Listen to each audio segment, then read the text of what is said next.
1981 সালের 30 মে চট্টগ্রামের সার্কিট হাউসে রাতের নিস্তব্ধতা ভেঙে দেয় এক রক্তাক্ত অধ্যায়। শহীদ হন প্রেসিডেন্ট জিয়াউর রহমান। এক স্বাধীনতা যোদ্ধা, একজন রাষ্ট্রনায়ক নিখুঁত নীরবতায় জায়গা হয়ে যায় ইতিহাসের পৃষ্ঠায়। আজ তার 44তম মৃত্যুবার্ষিকী। 4 দশক পেরিয়েও যার মৃত্যু ঘিরে প্রশ্নের শেষ নেই। রিপোর্ট করছেন এস এম আশরাফ।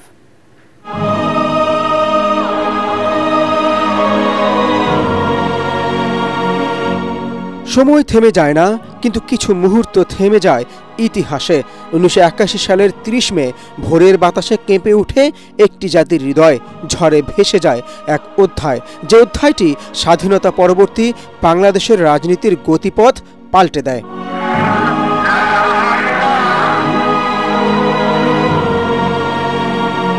'71 সালের 26 মার্চ কাল রাতে চট্টগ্রামের কালুরঘাট বেতার কেন্দ্র থেকে যিনি ঘোষণা দিয়েছিলেন বাংলাদেশের স্বাধীনতা, সেই কণ্ঠ হয়ে উঠেছিল প্রতিরোধের অনন্ত প্রেরণা।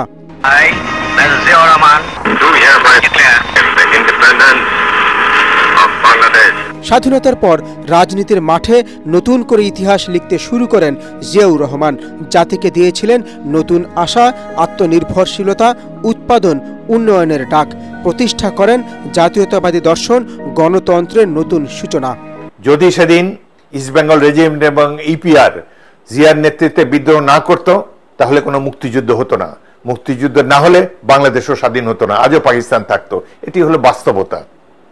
কিন্তু ইতিহাসে জিয়ার এই ভূমিকাকে অস্বীকার করা হয় এবং ইতিহাস লেখা হয় ক্ষমতাসীনদের ফরমায়েশ অনুযায়ী।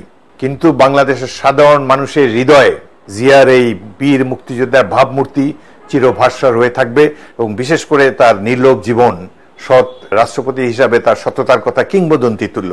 এই কারণে তিনি জনগণের এত প্রিয়। কিন্তু 1981 সালের সেই ভয়াল ভোরে চট্টগ্রামের সার্কিট হাউসে ঘাতকের গুলিতে থেমে যায় এক জীবন। থেমে যায় না প্রশ্ন, কেন, কাদের লাভ হয়েছিল এই মৃত্যুতে? একটা কথা সবসময় উনি বলতেন, দেশটা আমার ছোট হতে পারে, লোক তো আমার অনেক বেশি।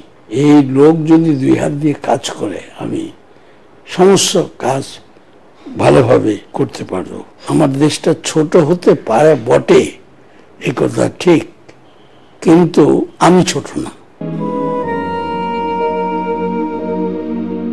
তার প্রস্থানে শোকে কাঁপে দেশ, মানুষ পথে নামে, কাঁদে, প্রশ্ন করে। শুধু রাষ্ট্রনায়ক নন, তিনি হয়ে ওঠেন ইতিহাসের এক অমর অধ্যায়।